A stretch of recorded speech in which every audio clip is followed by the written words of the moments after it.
Mateo capítulo 6, versículo 25.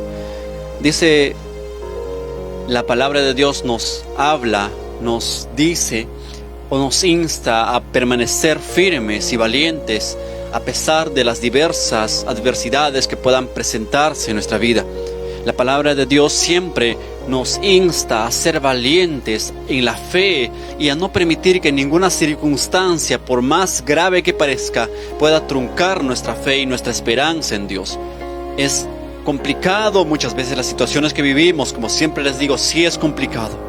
Pero la palabra de Dios nos dice que van a venir circunstancias a nuestra vida y muchas de ellas difíciles, complicadas, que algunas de ellas de pronto nos van a hacer llorar profundamente, porque vamos a encontrar muchas adversidades en la vida, circunstancias complicadas en nuestra vida, situaciones muy difíciles, muy adversas en las cuales vamos a decir, ¿por qué está pasando todo esto? Problemas vamos a pasar todos los días. Todos los días nos enfrentamos ante decisiones y muchas de ellas tienen consecuencias duraderas en nuestra vida. Y muchas de las decisiones que tomamos muchas veces son malas, y cuando son malas esas decisiones traen como consecuencia sufrimiento, dolor. Ahora, la palabra de Dios nos dice como que como creyentes también vamos a atravesar momentos difíciles. Vamos a atravesar adversidades. Incluso el Señor nos dice, bienaventurados sois vosotros cuando por mi causa os vituperen y os persigan y digan toda clase de mal contra vosotros. Pero mintiendo, gozaos y alegraos, porque grande es vuestro galardón en los cielos. Cuando nosotros pasamos momentos difíciles por causa de la verdad, dice que tiene que ser un gozo para nosotros. El apóstol Pedro dice que nosotros somos bienaventurados si padecemos o sufrimos de los mismos padecimientos que otros santos sufrieron. Y es maravilloso entender que la palabra de Dios nos da las provisiones necesarias para poder resistir en las adversidades, en el día malo. El Señor nos dijo, y quiero recordarles un poco acerca de lo que la Biblia nos habla acerca de los momentos difíciles que vamos a vivir. La Biblia nos dice que nosotros tenemos que permanecer. Bienaventurado el varón que soporta la tentación, porque cuando haya resistido recibirá la corona de la vida que Dios ha prometido a aquellos que le aman.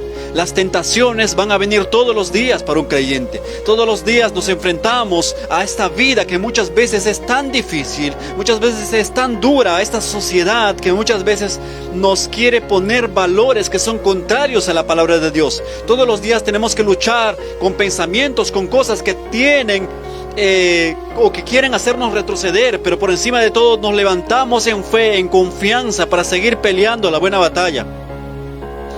Todos los días surgen circunstancias en nuestra vida que muchas de ellas quieren hacernos retroceder, quieren hacer que reneguemos del Señor. La palabra de Dios nos dice que nosotros necesitamos mantenernos firmes. El Señor, mediante el apóstol Pablo, le dice al joven pastor Timoteo, dice, ninguno tenga en poco tu juventud, sino sé ejemplo de los creyentes en palabra, conducta, espíritu, fe y pureza. Entonces, la palabra de Dios nos dice que tenemos que permanecer. Y el apóstol Pablo le dice a Timoteo, tú pues como buen soldado de Jesucristo, sufre tus penalidades. Entonces significa que vamos a vivir momentos difíciles. Significa que los momentos adversos no nos vamos a escapar de los momentos adversos. Grandes hombres de Dios se enfrentaron ante circunstancias muy difíciles y al final vencieron porque pusieron su confianza en Dios. Esa es la clave, poner nuestra mirada en Dios. Y vamos a examinar un poco acerca de lo que nos dice nuestro Señor Jesús. Nuestro Señor Jesús nos dice que si a Él lo aborrecieron, a nosotros también nos aborrecerían.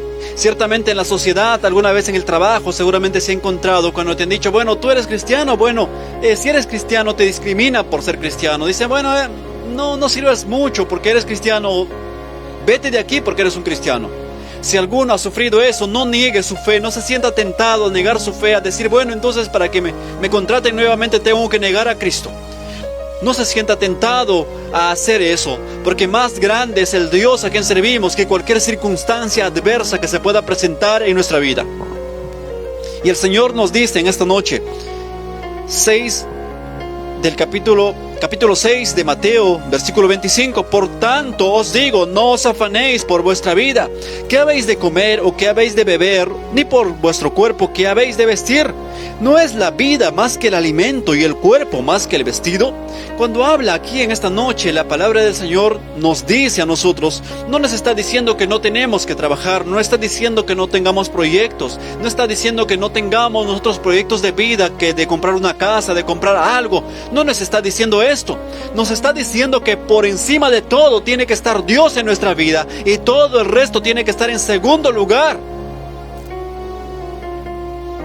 Acuérdese de que José se convirtió en el gobernador de Egipto porque él ponía en primer lugar a Dios. Y eso es algo importante para un creyente, poner a Dios en primer lugar. Pero ¿qué es poner a Dios en primer lugar? Porque esto es un error. Muchas personas dicen, bueno, yo pongo a Dios en primer lugar y por lo cual ni siquiera voy a alimentar a mi familia porque no voy a trabajar nada, voy a salir a las calles a predicar y por lo tanto en mi casa va a faltar los alimentos, va a faltar todo y en mi casa dejo abandonado mi casa y salgo para afuera. La palabra de Dios nos dice que si alguno no provee para los de su casa, dice que es peor que un incrédulo porque ha negado a la fe. Nosotros tenemos que entender el propósito de Dios para nuestras vidas. Lo que Dios quiere, Dios no quiere que odies a tu familia. Esto es un concepto erróneo que muchas personas han tomado y dicen, bueno, los dos con tu esposo eran creyentes antes, bueno, ahora tú eres una creyente, por lo tanto, no hagas caso a lo que te diga el borracho de tu esposo, porque él es un ebrio y él no es de Dios, todo lo que él hace es del diablo, por lo cual tú debes desobedecerlo a él y tú tienes que ir a la iglesia, aún así él te quiera golpear y todo eso, o tienes que ir en contra de la voluntad de él. Y sí es cierto, muchas veces tenemos que atravesarnos momentos, adversidades por causa del evangelio, incluso nos van a despedir del trabajo o incluso en la familia vas a tener problemas, pero eso no significa que tenemos que convertirnos en enemigos de los hijos. Alguien dijo por ahí, yo ya no visito a mis hijos porque mis hijos son incrédulos, son mayores, cada uno de ellos tiene su familia, pero yo ya no los visito porque ellos no son creyentes, ellos no son cristianos, por eso yo ya no me junto con ellos, porque yo al ir a su casa me estaría contaminando con lo que ellos hacen. Y esto es tan incorrecto, esto es tan erróneo, esto es tan fuera de lugar. Lo que Dios está buscando no es que odies a tu familia. Lo que Dios está buscando no es que tú detestes a tu familia ni a tu esposo. Lo que Dios está buscando es que ames a Dios en primer lugar. Y el culto pasado les decía, si alguien es capaz de amar a Dios por encima de todas las cosas, va a poder ser un buen esposo, una buena esposa, un buen hermano, una buena hermana. Aquella persona que es capaz de desprenderse de todo por amor a Dios, va a ser un excelente elemento dentro de la sociedad en la cual se desarrolla. Porque si alguno no es capaz de amar a Dios en primer lugar, no va a poder amar ni a su esposa.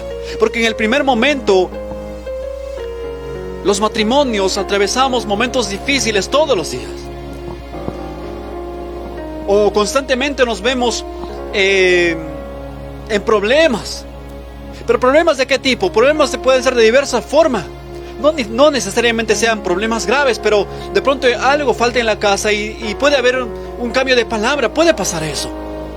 Pero no significa que tienes que separarte ya y apartarte completamente, porque tenemos que tener algo que se llama sacrificio, que tenemos que darlo todo por el matrimonio. Y alguno dice, bueno, entonces mi esposo no me hace feliz, entonces ayer me quemó la comida, por lo tanto me divorcio. O ayer no me quiso servir la comida, por lo tanto me divorcio. Eso no es tener ese amor sacrificial, porque cuando alguien ama a Dios en primer lugar, va a saber honrar a su esposa, va a saber respetar a su esposa. Porque si alguna hermana honra a Dios en primer lugar, entonces va a ser una excelente esposa, una excelente madre. ¿Por qué? Porque lo que el Señor nos enseña no es a odiar, lo que el Señor nos enseña es a amar, pero de corazón. Si alguno es capaz de amar con el amor de Dios, si alguno es capaz de amar verdaderamente, despojarse de todo, amar a Dios en primer lugar, entonces va a poder amar a su familia de una forma tremenda.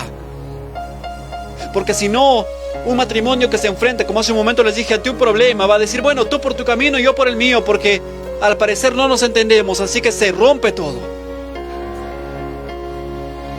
Pero si ambos aman a Dios, ese matrimonio va a ser un matrimonio próspero, va a salir adelante, porque han puesto a Dios en primer lugar, porque Dios va a estar en el centro de ellos, en el centro del matrimonio. Y el matrimonio va a ser prosperado por Dios, porque todo lo que Dios hace prospera, todo lo que Dios bendice, allí va a haber prosperidad verdadera en la familia, una paz en el hogar, una paz tremenda en el hogar.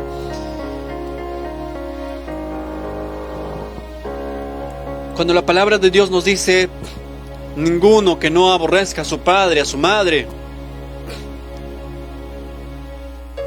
es digno de mí. No nos está diciendo que tenemos que odiar a los familiares. No está diciendo que no tengas que visitar. He visto algunas personas que dicen: bueno, mi hermano, que es incrédulo, me invitó un día a su cumpleaños, pero yo no voy. Yo no voy a su cumpleaños porque él es un mundano y tal.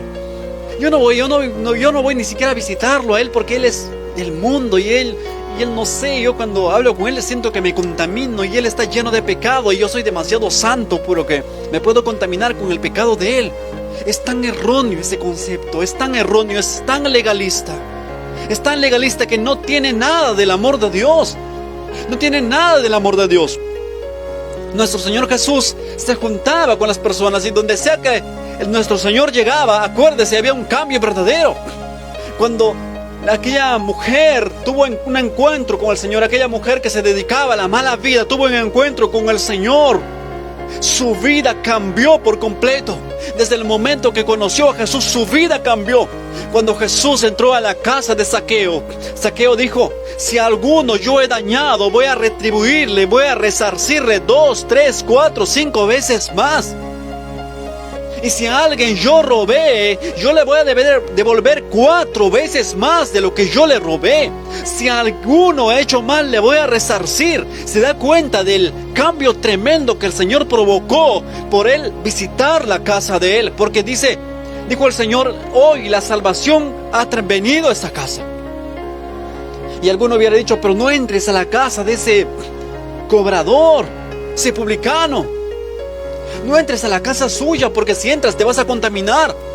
La contaminación no viene porque entres a un lugar. La contaminación viene porque en nuestro corazón atesoramos pensamientos negativos o pensamientos que nos llevan al pecado, pensamientos de pecado. Eso es lo que lastima más en el corazón y lo que lastima más nuestra vida espiritual. Porque lo que sale de adentro del corazón, eso es lo que verdaderamente hay. Porque de la abundancia del corazón habla la boca. Alguno dice: yo no voy a visitar a mi hermano porque él es un incrédulo, ni a su cumpleaños, ni a nada, ni voy a su casa, por favor, porque ni siquiera lo visito porque él es un mundano, él es un incrédulo. Y he escuchado tantas familias de creyentes que dicen que mi hermano no, o mi hermana no. Ella desde el momento que se ha convertido en hermano, en aleluya, jamás me visita. Desde que el momento que se convirtió cristiano, nunca, ni siquiera habla conmigo. Ni siquiera llega a mi casa ya. Parece que mi casa está apestada porque no viene. Entonces, ¿cuál es el testimonio que nosotros daríamos a las otras personas? Eso no significa que tenemos que practicar lo que ellos hacen. No significa que tenemos que amoldarnos a lo que ellos hacen. No significa que tenemos que ir a participar de una fiesta que ellos hacen. No significa eso. Pero en otro horario podemos buscar el momento adecuado para ir visitarlos, verlos un momento, atender a la familia un momento, crear ese vínculo en la familia y no apartarnos, no alejarnos diciendo que, o con la excusa de que ellos no son creyentes, porque lejos de ser nosotros una luz en el mundo, somos más al contrario tinieblas. Lejos de dar buen testimonio, estamos dando mal testimonio del evangelio. Dicen: pero ¿qué? Para convertirme en un orgullosa como él, que ni siquiera ya visita a la familia, que ni siquiera se acuerda de sus padres, que ni siquiera se acuerda de sus hermanos. Para eso me voy a hacer creyente. ¿Para qué? No necesito ser creyente. Porque al contrario, en vez de ser luz para ellos, somos un tropiezo. En vez de ser un reflejo de ejemplo para ellos, somos un reflejo de mal. Por lo cual ellos dicen: para él ser como él, jamás llegaré al camino de Dios. Dice el apóstol Pedro que una mujer, si tiene un marido no creyente y el marido consiente vivir con ella, no la abandone. Y después, con tu buena actitud, puedes ganar a tu esposo o a tu esposa con tu buena actitud, con tu cambio de vida verdadero. Pero no va a ser con las veces que tú le grites, ni las veces que tú lo desobedezcas. Va a ser con ese cambio que Él ve en tu vida a través del tiempo. No va a ser fácil. El cambio no es para el siguiente día. El cambio no es de un día para otro. Toma su tiempo. Pero al final vamos a ver el resultado en el Señor, porque el que trae cambio a la vida de las personas no es el hombre. Por más que quieras forzarlo, por más que le des un bibliazo en la cabeza, no va a cambiar. Porque el único que trae transformación verdadera en la vida de un hombre es el Espíritu Santo. Y cuando el Espíritu Santo trae un cambio, no hay nada que se pueda resistir al poder de Dios. No hay nada que se pueda resistir al poder de Dios, porque solo Dios trae un cambio verdadero y genuino en las personas.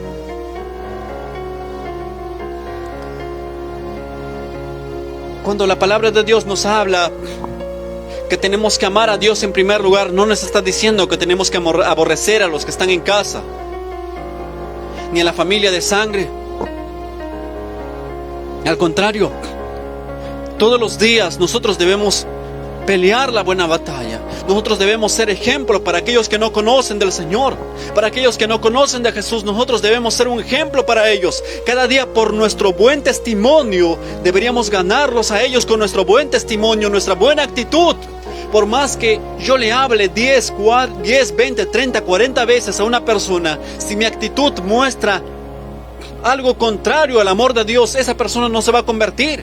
Y aunque yo le hable, dirá, sí, ser cristiano, sí, pero ¿cómo vive? ¿Cómo es Él? ¿Cómo es Él? Entonces nos damos cuenta que nuestra actitud tiene mucho que ver. No tenemos que odiar a nuestros familiares. Tenemos que tratar de ser luz, al contrario. Si tenemos alguno en la familia que no conoce de Jesús, tenemos que ser luz para ellos. Tratar de estar cerca de ellos para poder ganarlos para el Señor.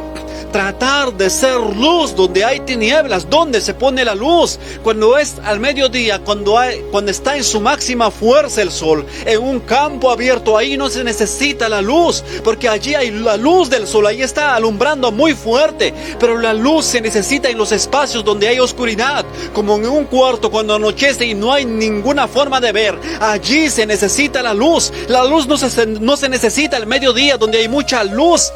La luz se necesita donde hay oscuridad. Allí tenemos que iluminar. Pero no significa que tenemos que mezclarnos ni hacer lo que ellos hacen. Al contrario, tenemos que traerlos a ellos al camino del Señor. Traerlos a ellos al camino de la luz. No nosotros ir al camino de ellos, sino ser luz para ellos, para que ellos vengan al Señor.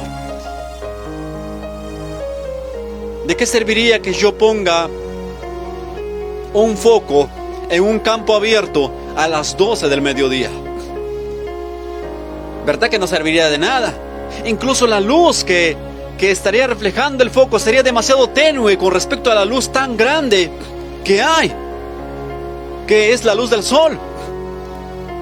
Pero si pongo un foco en un lugar muy, muy recóndito de la casa, donde no se ve nada, donde es un pasillo oscuro, ¿no será más útil que pusiera la luz allí? Claro que sí, porque allí sí va a cumplir una función importante la luz. Y nosotros tenemos que empezar a predicar por nuestros familiares. Tenemos que ser luz por la familia. En el hogar tenemos que ser la luz.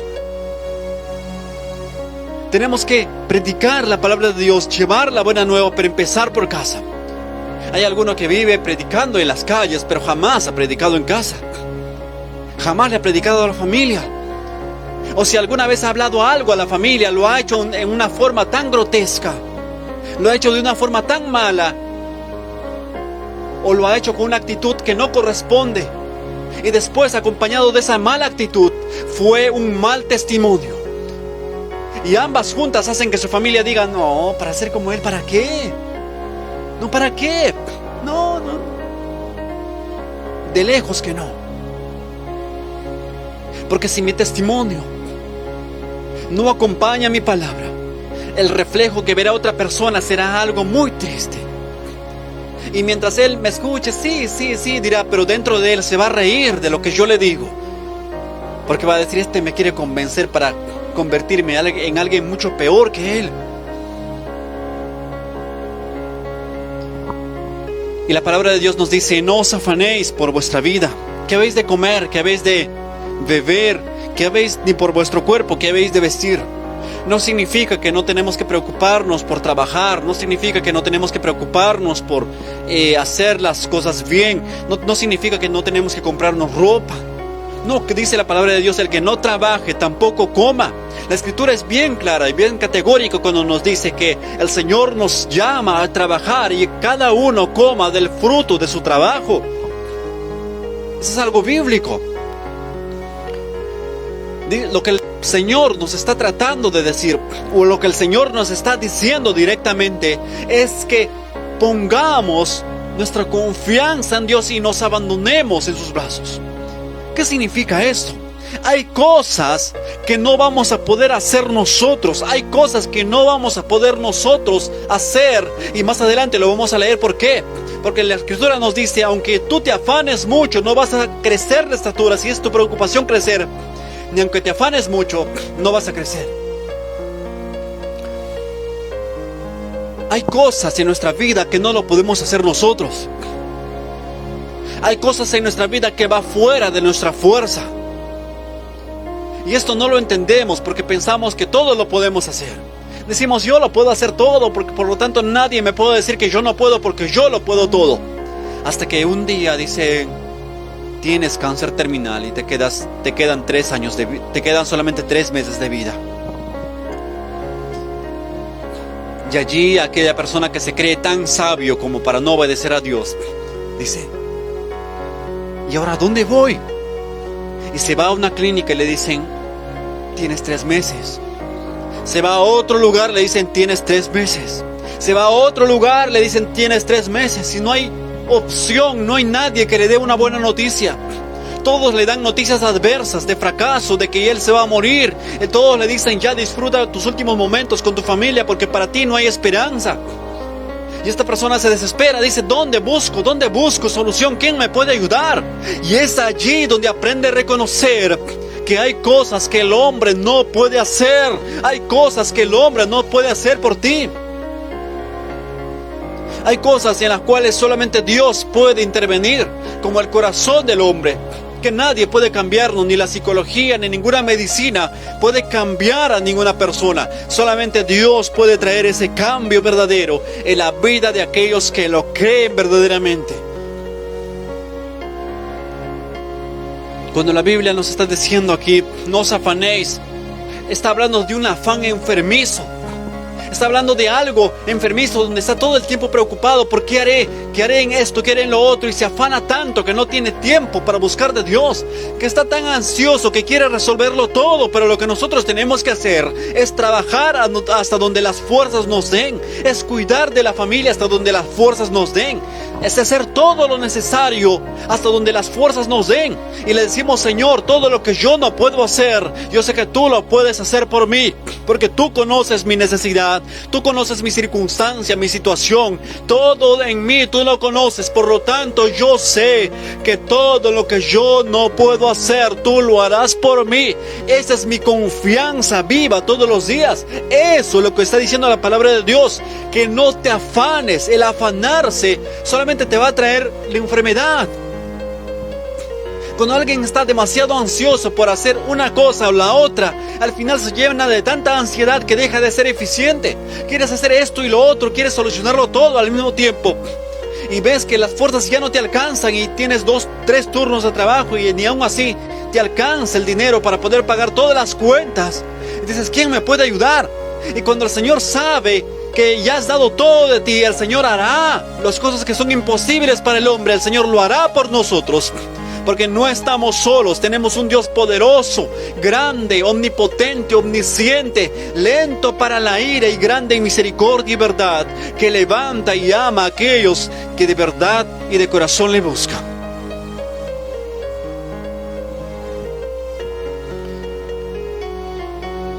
No os afanéis por vuestro cuerpo, ¿qué habéis de vestir? Y nuevamente lo repito para que quede bien claro esto. Pero hay gente que dice, entonces, si la Biblia me dice, no os afanéis, entonces me tengo que agarrar mi casa y lo tengo que regalar. Tengo que agarrar todo. Tengo el mañana yo no me levanto temprano a trabajar. ¿Para qué? La Biblia me dice, no os afanéis. Yo no voy a trabajar. ¿Para qué voy a trabajar? Si la Biblia me dice, no te afanes, entonces seguramente la bendición viene de arriba, del cielo, cae rápidamente. No está diciendo eso la palabra de Dios. No está diciendo que tienes que dejar de trabajar. No está diciendo que tienes que dejar de cumplir con tus obligaciones. Lo que está diciendo la palabra de Dios es que pongas tu confianza en Dios.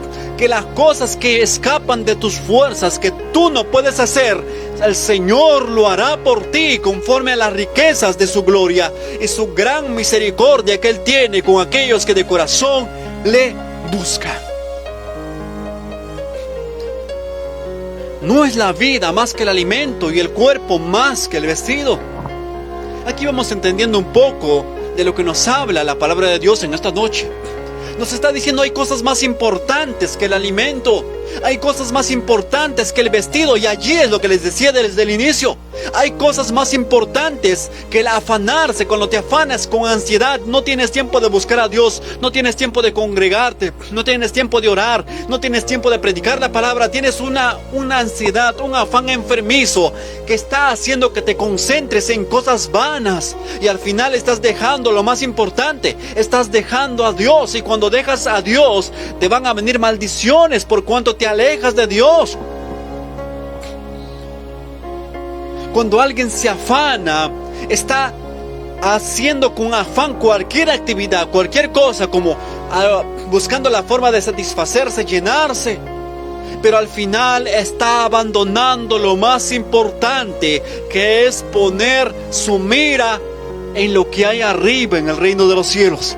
Es buscar lo que hay arriba en el reino de los cielos. La escritura es bien clara. Esto quiero que le entiendan esta noche, porque va en contexto con lo que estamos hablando. La palabra de Dios nos dice: ¿de qué le sirve al hombre ganar el mundo si su alma la perdiere? ¿Alguien entendió eso, verdad? ¿De qué le sirve al hombre ganar el mundo si su alma la perdiere? ¿De qué me serviría tener empresas, negocios, ser exitoso en la vida, tener todo?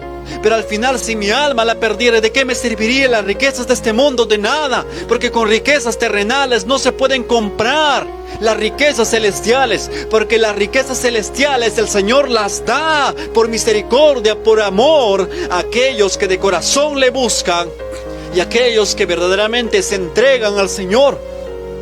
¿De qué nos sirve tener riquezas terrenales si nuestra alma la perdemos? Porque ciertamente lo que tenemos aquí en la tierra lo vamos a disfrutar mientras estemos en vida, y nuestra vida es tan corta. Y más que corta, nuestra vida puede terminar en cualquier momento. Sea joven, sea niño, o sea una persona de edad avanzada, nuestra vida puede terminar en cualquier instante. Nadie puede asegurar que tiene la vida comprada, pero los que estamos en el Señor tenemos nuestra vida asegurada, porque tenemos nuestro nombre escrito arriba en el reino de los cielos, porque tenemos un Jesús poderoso, Señor, que nos compró en la cruz del Calvario, y con su sangre Él nos redimió y nos hizo una nueva criatura y coherederos del reino de los cielos, por lo cual tenemos esperanza viva en Él, que no importa qué pase en nuestra vida, muy pronto estaremos en la presencia de nuestro Señor. Y como decía el apóstol Pablo, para mí el vivir es Cristo y el morir es ganancia. Porque la muerte para un creyente, alguien dice: pobrecito, siendo cristiano se murió. No, mi hermano, no, mi hermana. Al contrario, para un cristiano la muerte es una ganancia, porque cuando morimos acabamos con el sufrimiento de acá de la tierra y nos vamos a la presencia de nuestro Señor. La muerte para un creyente no es un fracaso. La muerte para un creyente es la mayor victoria, porque después se encuentra con las recompensas maravillosas que el Señor tiene para aquellos que permanecen firmes en sus caminos. ¿No es la vida más que el alimento y el cuerpo más que el vestido? Lo que el Señor está diciendo: ¿por qué te concentras en las cuestiones terrenales? ¿Por qué te concentras en las bendiciones terrenales solamente? Y vuelvo y repito, no estoy diciendo que no debamos trabajar. No estoy diciendo que tenemos que dejar de trabajar. Lo que estoy diciendo y lo que la palabra de Dios nos habla categóricamente es: concéntrate primeramente en buscar el reino de Dios y su perfecta justicia, y todas las cosas os serán añadidas. Busca a Dios en primer lugar. Busca a Dios en primer lugar y su perfecta justicia, y todas las cosas os serán añadidas. Mateo capítulo 6, versículo 33. Mas buscad primeramente el reino de Dios y su justicia, y todas las cosas os serán añadidas. Y ahora, antes de terminar, les explico un poco lo que quiere decirnos la palabra de Dios. Hablemos en cuestión de porcentajes, hablando de, obviamente, ni siquiera comparación, pero es una comparación bastante simple y débil, pero es lo máximo que puedo decirles en este momento. Es como que las bendiciones espirituales fueran un 99% o 99.9%, y el 0.1% son las bendiciones terrenales. La palabra de Dios nos está diciendo lo más importante. Lo más importante es buscar a Dios en primer lugar. Es asegurar nuestra vida verdadera allá en la eternidad. Lo más importante no es lo que tengas aquí en la tierra. Lo más importante no es lo que logres, porque la fama, los famosos, sean actores, sean actrices, sean personas famosas, multimillonarios, hombres de empresas, hombres de negocios, todos mueren. No hay nadie que se escape de la muerte, todos morimos. Sea el hombre que viva en Manhattan, en los barrios más residenciales de cualquier país, o sea un hombre que vive debajo de un puente, con las peores condiciones que puedan haber, ambos van a morir cuando llegue el momento. La muerte es una verdad de la cual el hombre no puede escapar.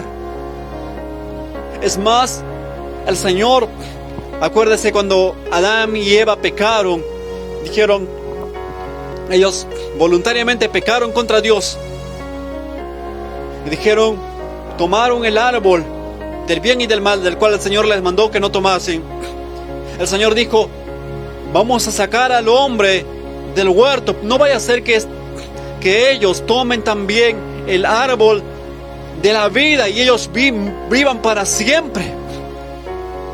¿Se imagina vivir una vida para siempre, pero en esta condición terrenal, donde el cuerpo se enferma, donde el cuerpo está así? ¿Se imagina tener una vida eterna, pero aquí en la tierra? Por eso la muerte es una bendición para el ser humano. ¿Por qué? Porque después de la muerte tienes la opción de estar en una nueva dimensión, en la presencia de Dios. Después de la muerte, estar en otro estado, con otras características mucho mejores, en un lugar de bendición, donde no hay lágrimas, no hay tristeza, no hay dolor, no hay angustia, no hay traición, no hay engaño. El hombre tiene la opción después de la muerte de estar en la presencia del Señor. ¿Pero qué tenemos que hacer para ir allá? Lo único que tenemos que hacer es aceptar a Jesús como Señor y Salvador y entregarle a Él nuestra vida, y que en nuestra vida se refleje el amor de Dios y que mostremos frutos dignos de arrepentimiento, como decía Juan el Bautista. ¿Qué necesitamos? Solamente necesitamos buscar a Dios. La muerte no es una maldición. ¿Se imagina vivir en una vejez año tras año, con un cuerpo que cada vez se descompone? Vivir una vida así, todo en pecado. Hombres eternos viviendo eternamente pecados. Imagina lo doloroso que sería. El Señor dijo, no vaya a ser que ellos tomen el árbol de la vida y vivan para siempre. Mejor saquémoslo. Dice, nuestro Señor Jesús estaba preparado para morir antes de la fundación del mundo, porque nuestra redención ya estaba preparado desde antes de la fundación del mundo. Por lo cual, no ponga su mirada ni se concentre solamente en las cosas terrenales. Busque primeramente el reino de Dios y su justicia, y todas las cosas os serán añadidas. porque la vida es mucho más que el alimento. La vida es mucho más. ¿Qué comeré mañana? Si mañana prosperaré en mis negocios, si mañana me irá bien en eso. La vida es mucho más importante que eso. Por lo cual tenemos que buscar a Dios, por lo cual tenemos que amar a Dios, porque es Él que nos conduce a la vida eterna maravillosa. Más importante que el vestido, más importante que el vestido, más importante que todo, es nuestra vida eterna. La salvación que el Señor nos ha regalado por su gracia y por su misericordia. Y la Biblia constantemente nos habla de permanecer,